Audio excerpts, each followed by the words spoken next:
যারা কথায় কথায় বউ তালাক দেয় তাদের জন্য আজকের আমার এই ভিডিও।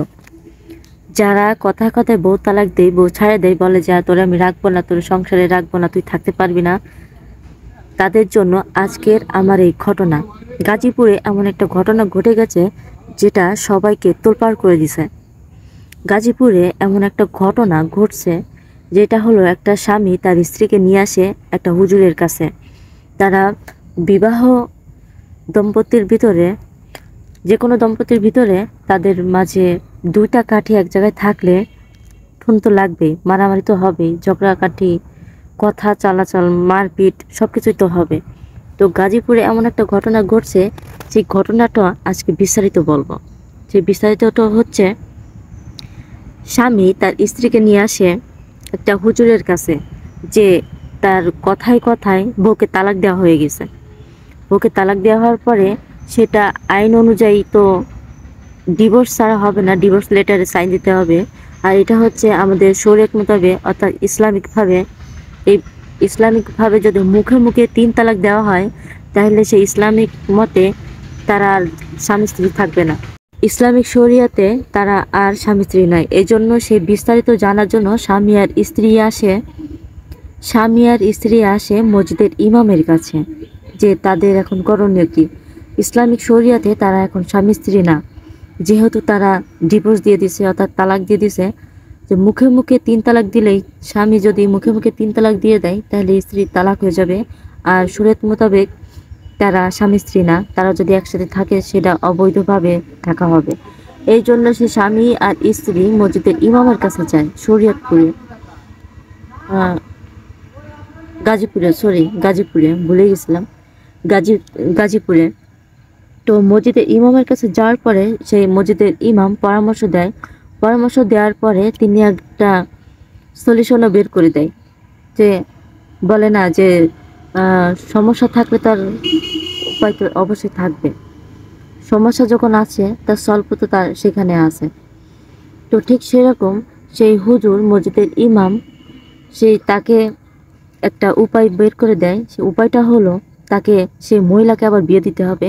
বিয়ে দেওয়ার পরে তাকে সে আবার যদি ছেড়ে দেয়, অর্থাৎ হিল্লা বিয়ে দিতে হবে, হিল্লা না কি যেন একটা বলে, তাকে আবার হিল্লা বিয়ে দিয়ে আবার সে তার কাছ থেকে সে যদি অনুমতি দেয় যে ছাড়ার, সেই লোক যার সাথে বিয়ে দেবে সে যদি ছাইড়ে দেয়, তাহলে নিজের থেকে যদি ছাইড়ে দেয়, অর্থাৎ ডিভোর্স দিয়ে দেয়, তাহলে তার বউকে আবার বিয়ে করতে পারবে।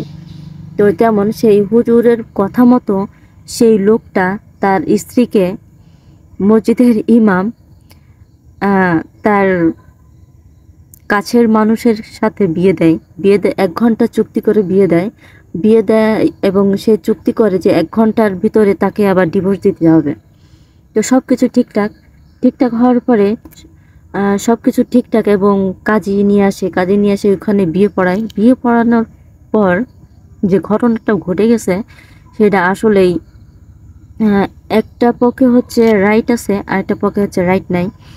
তো বিয়ে দেওয়ার পরে সেই ইমাম পাহারা দিছে 1 ঘন্টার চুক্তি করে, যে বিয়েটা দিছে মসজিদের ভিতরে, যার সাথে বিয়ে দিছে সে মসজিদের সিঁড়ির উপরে সেই মহিলার সাথে সহবাস করে সে 1 ঘন্টার ভিতরে। বিয়ে করার 1 ঘন্টার ভিতরে যখন বিয়ে হয়, 1 ঘন্টার তো চুক্তি করে বিয়ের জন্য, 1 ঘন্টার ভিতরে আর কি ডিভোর্স দিয়ে দেবে। তো সেই মহিলাকে বিয়ে করার পর তো তার তো বউ হয়ে যাবে, অর্থাৎ স্ত্রী হয়ে যাবে। সেই লোকটার রাইট আছে যে তার স্ত্রীর সাথে সে করতেই পারে, হিল্লা বিয়ে হোক আর যাই হোক, সে রাইট আছে। কিন্তু সেই লোকটা, মসজিদের ইমাম তাকে পাহারা দিছে এবং সেই মসজিদের সিঁড়িতে সেই মহিলার সাথে সহবাস করে সে 1 ঘন্টার ভিতর আবার ডিভোর্স দিয়ে যায়। তো কথা হলো, মসজিদের ইমাম আর তার পার্টনার, অর্থাৎ যে একজন আলেম ছিল, যে একজন আলেমের সাথে বিয়ে দেয়, হিল্লা বিয়েটা একজন আলেমের সাথে দেয়। তো তারা অন্য কোথাও যাইতে পারতো, সে মসজিদের ভিতরে কেন এই কাজটা করলো, এটা নিয়ে সে তোলপাড় হয়ে গেছে। সোশ্যাল মিডিয়ায় এখন ভাইরাল হয়ে গেছে ব্যাপকভাবে। তো মসজিদের কমিটির লোক সবকিছু জানে, জানার পরে তাদেরকে মসজিদ থেকে বরখাস্ত করে দেয় এবং তাদের চাকরিটা নষ্ট করে দেয়, অর্থাৎ চাকরি থেকে ছাড়াই দেয়। তো এমন একটা জঘন্য কাজ, মসজিদ একটা পবিত্র জায়গা, সেই পবিত্র জায়গা কিভাবে তারা অপবিত্র করলো, এটা নিয়ে তোলপাড় হয়ে যাচ্ছে। এখন সেই মহিলাটার কথা হলো যে তাকে বিয়ে করছে, করার পরে এখন তো তার স্ত্রী, যখন তাকে বিয়ে করছে তখন তো সে তার স্ত্রী হয়ে গেছে, ওয়াইফ হয়ে গেছে, তখন তার সাথে এগুলো করার রাইট আছে। কিন্তু তাকে নিয়ে 1 ঘন্টার ভিতরে, যেহেতু 1 ঘন্টার ভিতরে চুক্তি করা হয়েছে যে 1 ঘন্টার ভিতরে আবার ডিভোর্স দিয়ে দিতে হবে, সে বিয়ে করার সাথে সাথে কি করে তার সাথে এমন কাজটা করলো। সে মহিলাটা বলতে থাকলো যে সে আমাকে বিয়ে করছে, কিন্তু সে মসজিদের ভিতরে, অর্থাৎ মসজিদের যে সিঁড়ি আছে সিঁড়ির উপর আমার সাথে সহবাস করছে, তারপরে আবার আমাকে ডিভোর্স দিয়ে দিছে। কিন্তু আমি ভাবছিলাম যে এটা রাইট আছে, কিন্তু না, পরবর্তীতে আমি চিন্তা ভাবনা করে দেখলাম যে এটা ঠিক করেনি।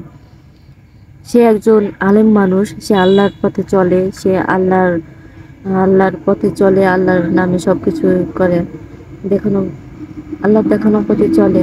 সে একজন আলেম মানুষ হয়ে কেন এমন জঘন্য কাজ করলো, আমি এটার বিচার চাই। সেই মহিলাটার বক্তব্য এইটা। আর হুজুররা যদি এমন কাজ করে তাহলে বাকি মানুষগুলা কি করবে? তো এটার পরবর্তী পদক্ষেপ কি হবে তা জানা যায়নি। তো সেই মহিলা তার বিচার চাইছে। তো বন্ধুরা, তোমরা যারা বিয়ে করছো তা বউদের সাথে এমন কাজ করো না, যেন এই লোকটার মতো তোমরাও ঠকে যেও না, যে বিয়ে দেওয়ার পরে 1 ঘন্টার ভিতরে আবার ডিভোর্স নিয়ে তার ভিতরে আকাম কুকাম করছে, করার পরে আবার সেই বউটাকে ছাড়িয়ে দিছে। এবং সেই ইমাম অর্থাৎ মাওলানা, সেই মাওলানা আবার ওয়াজ মাহফিল করে, সে সোশ্যাল মিডিয়াতে মাহফিলে গিয়ে বলে যে তার সাথে নাকি ষড়যন্ত্র করছে। তিনি আবার সেই বক্তব্য দেয় যে সে একটা ভালো কাজ করছে, যে একজন লোকের স্ত্রী এমন হিল্লা বিয়ে দিছে, দেওয়ার পরে সে তাকে হালাল করে দিয়েছে। লোকজন তাকে জিজ্ঞেস করে যে আপনি হালালটা করলেন কিভাবে, কার সাথে বিয়ে দিছিলেন? কিন্তু এর উত্তর সেই মাওলানা দিতে পারেনি, সেখানে সে চুপ হয়েছিল। তো তোমরা যা কিছু করবে একটু ভেবেচিন্তে করবা, যে ঘরের লক্ষ্মী, ঘরের বউকে তোমরা অন্যের হাতে কেন তুলে দেবে, আর কেন বা এমন জঘন্য কাজ করবে? তো যা করবা ভেবেচিন্তে করবা, যে 2টা হাঁড়ি যে এক জায়গায় হলে ঠুন তো লাগবেই। তো এমন কোনো কাজ করো না যে তোমাদের সম্মান যে অন্যের হাতে তুলে দিয়ে আবার বেজ্জতি হবা। তো বন্ধুরা, ভালো থাকবেন, সুস্থ থাকবেন, আল্লাহ হাফেজ।